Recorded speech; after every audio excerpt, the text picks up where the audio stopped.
Hey, welcome back everyone to Inspiration Education. This is episode 50. 1, 2, 3, 4, 5, 50. My, how time flies. How are we here? It has been a fun crazy. ride. I can't believe it's been 50 episodes. It's and crazy. What are we talking about this week? We have something special for you. There, in a recent PD that we had, there was an interesting statement that was made, and the statement was, "It's not really about education; it's about learning." And both of us went, oh, "Episode." Whoa, I started typing in my notes like right away, like gotta be a future episode. Right. So we did something. Yeah, we started to collect some data to find out what our student body had to say about that. So here we go. Teach your kids to love to learn, and they will learn to love to live in a world where there's so much to learn through inspiration education. Okay. So I had perhaps a brilliant idea. We'll see. I said, let's find out what our students think about that. Yeah. So we filmed grades 6 through 12. I tried doing the littles and it didn't work very well. Yeah, that was like pretty funny. Well, the question we asked 6th through 12th graders on our campuses was, if you could change one thing about education, what would it be? One thing. Yeah. And the first number one response was, ooh, hard question. That's a hard question. Yeah. Yeah. That was cool. Yeah. So we interviewed 73 students, and about half of them, actually, I mean, basically half, 49% said. Well, what did they say? 49% said. Yeah. They told us that they were so tired. If they could change education, they would want to get rid of lectures. They wanted to make education more meaningful and relevant to them. This is sort of all within like the same section. I actually created like a little, here's my official sticky note. They want more autonomy in their learning choices, but a lot of it all centered into meaningful, contextual, like, what is this really going to do for me in my future? And how does this relate to my life? Yeah. Why are you just giving me worksheets? And keep in mind that a lot of our students come in from other schools, so it wasn't even necessarily a reflection on our school, but it was about, like I said, the question was, if you could change one thing about education. Yeah. Because some of them said about our school, and we're like, no, just education in general. And they're like, and then really gave us some great insight, I think. Right. So, but the little ones, the little preschoolers and stuff, they're like, well, I would like, what was it like? I want to fly. I wish we could like go through walls and fly. And then one of them is like, my dream is to be a unicorn. And if anything we could do in education would promote me being a unicorn. But I want to take that for a second. Is there something we do in education in which we take the vicarious, dreaming, the big picture fun out of it, and we make it so much about education and not about learning? We suck the life right out of it. Exactly. And I think that's actually what the 49% of our students were saying, is that basically education the life has just been sucked out of it, and they're just doing really well said. meaningless stuff. Yeah. So watch these clips and hear actually from their own mouths what they had to say. As you watch these clips, maybe look for maybe one or two examples where you're like, oh, that's like my classroom. And not as an indictment, but again, as we are learners ourselves, we can maybe pull bits and pieces out of this data and say, oh, that's a little bit of what I'm doing. Okay, so try and make it purposeful for yourself and see if there's something that will work for you. All right. Okay. If you could change one thing about education, what would it be? Like, I like the more of like discussion classes than just like being sent home with homework that you don't understand. Yeah. Having interactive like classes and everything. Interactive teaching, not so much just like given homework and then told to do it. I guess more interactive. Same thing what you said. Yeah. I guess maybe if there is something like you could look into or research a project that you wanted to do, like if you wanted to learn about something. Since like the middle school doesn't get like field trips anymore. Like we could do that more to like learn about stuff. Probably to make it like more fun and engaging. If the work was a game, More games. More games style. I guess like more hands-on, like learning, doing like more experiments and stuff like that. I think making things more fun in class would be, because like making things more fun helps me a lot. If there is one thing you could change about education, what would it be? I think it's just more important to go through and understand and make it as yours. Like more like hands-on stuff like that.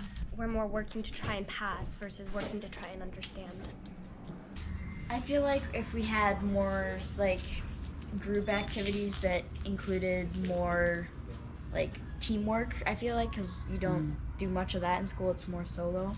I think that like we should have more like group activities, because I feel like when it's something fun, people tend to learn better, and we can like interact with it more and find new ways to learn it better. Hands-on experience is what really helps me, because having it right in front of me and doing whatever like that is, it just somehow sticks in my brain better. I agree what he says. I think that we should have less lectures, because I think lectures put people to sleep. That we get to pick what we want to learn, because like the teacher tells you what you're gonna learn, but there's certain things that we don't learn about that I like really want to learn about. engaging and less like paper stuff. It would be to actually learn things that you'll use in your everyday life, like not be sitting so much, like not just do like oh yay walk around the classroom, but like in math, like do like architecture and stuff like that, because that's what you're gonna use math more for. hands-on activities. Like you're actually practicing, so kind of like in mock trial today where we got up and did it, you learn a lot more from like being there in the moment, realizing what you have to expect. Coming from a public school, it was really just a lot of busy work. So yeah, definitely changing from busy work to something a little more useful and productive with your time. We need, there needs to be more of a focus on finding joy in learning, like wanting to learn, enjoy it, not just do something to pass a test. Maybe there were some indictments in there, and that's okay, because we are learners too, and we learn from our own failures. Yeah, but how powerful was it to hear from the mouths of our students what it is that they'd like to change about education? And so the point of this episode, learning instead of education, is really to hopefully give you guys some ideas of how to make your classroom more meaningful and more engaging, and less of the quote unquote, lecture, worksheet, an hour of homework every day kind of deal, but to have it more relevant to their own lives. And go deeper. Right. And for that, and going deeper is different for every student. So I think some of these things that we'll talk about will allow you to go deeper in cognitive levels. Intrinsic motivation in your students. Ooh. Yeah. Oh my gosh. How horrible is it when we're up there and we're all like loving what we're talking about, and the kids are just like, and you're like, but oh my gosh. So it's like, how do you get those students engaged in your classroom? So yeah, why don't we start off and we give some examples. Okay, so what's a solution that you want to talk about your source? Yeah, so I picked up, after I looked at that and I was like, whoo, that hits hard. Cuts deep. I picked up a article from the Chronicle of Higher Education. As you can see, it's been through the ringer already. Teachers, #coffee life. But it was really interesting. It starts off... The title of the article is? Yes, the title of the article is How to Make Your Teaching More Engaging. An advice guide by... Sarah Rose Kavanaugh. Thank you for the credit. That should be given where it is due. One of the first things that it talks about, I love this quote. The quote is by the writer and speaker John Warner. He says that engagement means setting up challenges for students that are meaningful beyond getting a grade. Boom. Because that also appeared, a number of our other students talked about the pressure of grades is a demotivator. And how point acquisition or the fear of losing points is putting all this pressure on them. Right. So read that quote again. Engagement means setting up challenges for students that are meaningful beyond getting a grade. Beyond getting a grade. Okay. So how do you do that? So one of the things that they talk about in here as an example would be to present material in the context of arousing a controversy or using quick demonstrations, brief video clips that hook their emotions in. Okay, so talk about what you're doing in government. You're going to do it today, right? No, or I'm not next going to week? get to it today, but I am going to get to it next week. So, Okay. Controversy. Ways to hook their emotions. So right now, as we're all very, very aware, President Biden has sent out new vaccine mandates for our country for particular people like federal employees, public school students. It's going to apply to a number of different people and citizens. And so that's something that is a conversation that arouses a lot of controversy in our society right now. So in government class, I'm going to be asking our students to look at precedent cases from the Supreme Court that would help them to draw conclusions about whether mandated vaccines infringes on their human rights, their American citizen rights, whether those that don't get vaccines, whether they could be considered in a anti-discriminatory sections such as race, class, gender, and that kind of thing. These are all things that I want my students to be able to gather their own opinions and make decisions for themselves. And not necessarily go to a polarization place right away, because that's often what we do, right? We just want to go to a polarization and to division, but what would it look like to gather evidence and have discourse first? Exactly. Define terms well. So you're giving them 21st century skills to the hilt here. Plus right? they're also learning about government, right? Yep. Supreme Court cases Yep. from historical eras, Yep. Maybe previous executive actions that have been made or laws that had been passed, and then applying them to the what's going Constitution. on. The Constitution was structured in such a way to address these things. Yeah. That's great. So actually a lot of what I hear you saying is authentic literacy. So they have a chance to read and to research, to speak, right? And then I know you well enough that there's going to be a writing piece. But the way you do writing is more like journal reflective writing. So it doesn't feel like a test. It's just a chance for them to get, it's open note, right? They get to write it, but you've also aligned it to standards, right? So they know what the state standard is that you're aiming for. You've got this current relevancy, this controversy, right? But also a chance for them to reflect on what's really going on there. What's another solution that you came up with? Yeah, so something else that I read in here, I could talk all day about my content in social studies, but how about chemistry class? This is an example for chemistry class. Activities and assignments that can keep it relevant. Okay, so say it again. Choose activities and assignments that are clearly relevant to your students. So, let's go to like chemistry or the natural sciences. So we have an environmental science teacher who at the very end of the school year last year in April, she had previously taken her kids through a water quality project. You know, we're aware that there's a number of people on the planet that don't have access to clean water, and actually, as we know, in the United States, who don't have access to clean water. Little tricky where we live in a town in which that is not necessarily an issue. Okay, so trying to get that relevancy going was tricky for them. She tried to have them design water for purification and come up, there were some engineering designs for that. But she always felt like that she was still trying to drag them along, right? Because it wasn't relevant to them. Exactly. So her next unit, this is what was really cool. So again, environmental science, where you're putting together all the, atmospheric and ecology and physical sciences together. So our local park, the gigantic park, our zoo is in there, and they want to do a zoo expansion. So the city came up with 5 different plans to do the zoo expansion. So what she decided to do is she said, hey, this is coming up. Let's use our skills that we've learned all year in environmental science. Super fun. And let's look at, if you are an informed citizen, if you had to vote, if you had to go to a city meeting and you had to argue for or against one of these plans, how would you do that? It was really cool. They spent a number of weeks researching, and each kid got to go their own direction in how they wanted to research.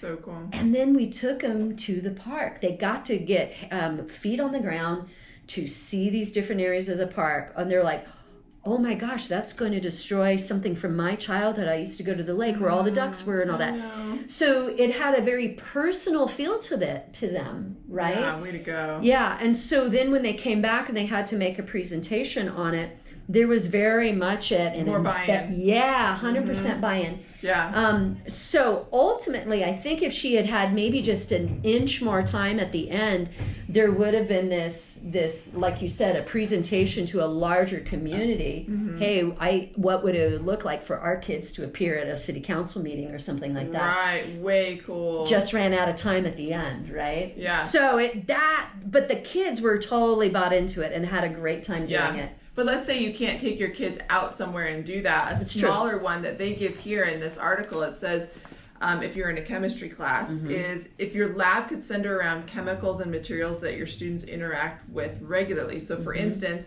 have them evaluate bottled water versus tap water.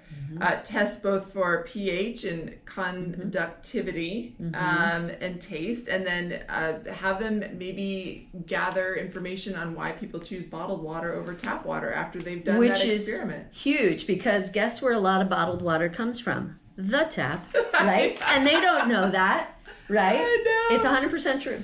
Oh my gosh. Sorry, 100% true. It is not well known that is a true thing. Yeah. Here's an example for if you're teaching a psychology class. Okay. Evaluate the evidence behind where it is that we've decided and we've created a hierarchy of candy. Okay?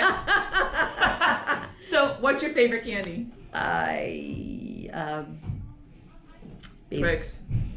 Ew, were you gonna say Baby Ruth? No, it's not Baby Ruth. It's the one with the coconut and the almonds, Almond Joy. Ew, that's just, in fact, it even talks about in here, how dare they put Almond Joys.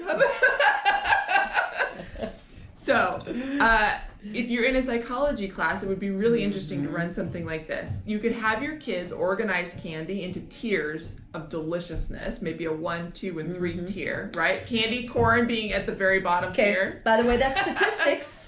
That's statistics. When you rank order something, you assign it a numerical ranked value. Yeah, plus candy they love. And they're not unequal intervals, right? Because it's all subjective. Yes, exactly. Okay, so that's statistics. You're already getting multiple disciplines going here. Keep going. Yeah. So then have them in psychology class, have them rate their feelings of enjoyment as they're tasting the different candies, right?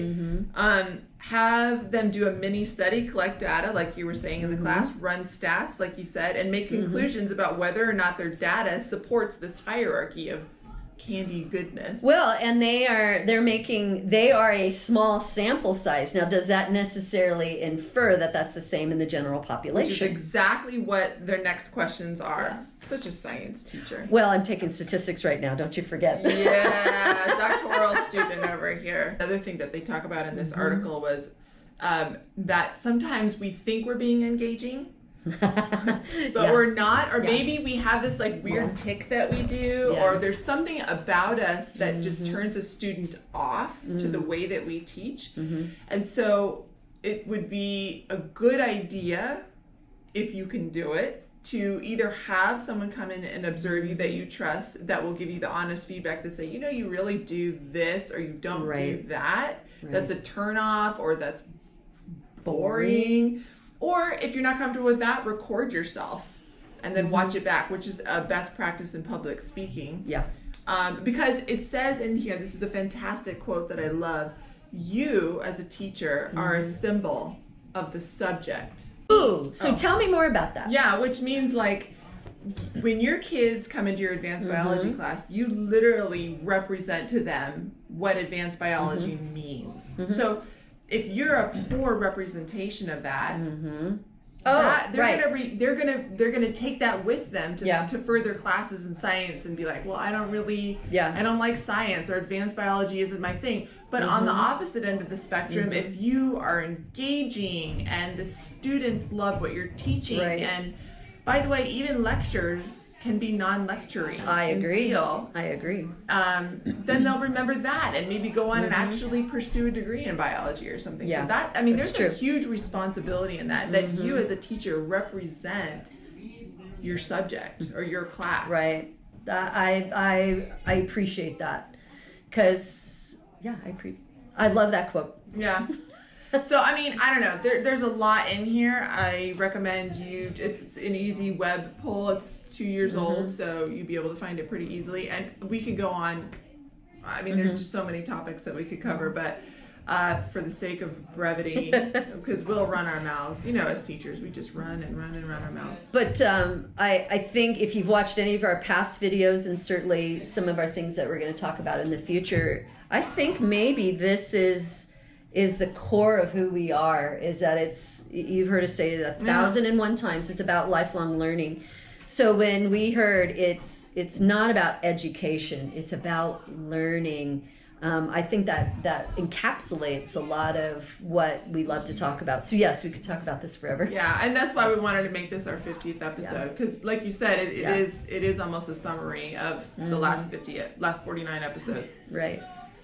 So here's to 50 more. That would be awesome. You pinky promise? Oh, pinky promise. As much as we are able. Yeah, for sure. Yeah, we're gonna keep going at it and sharing our opportunities for growth and our successes and our wins with you. All right, and we will see you next time. Bye.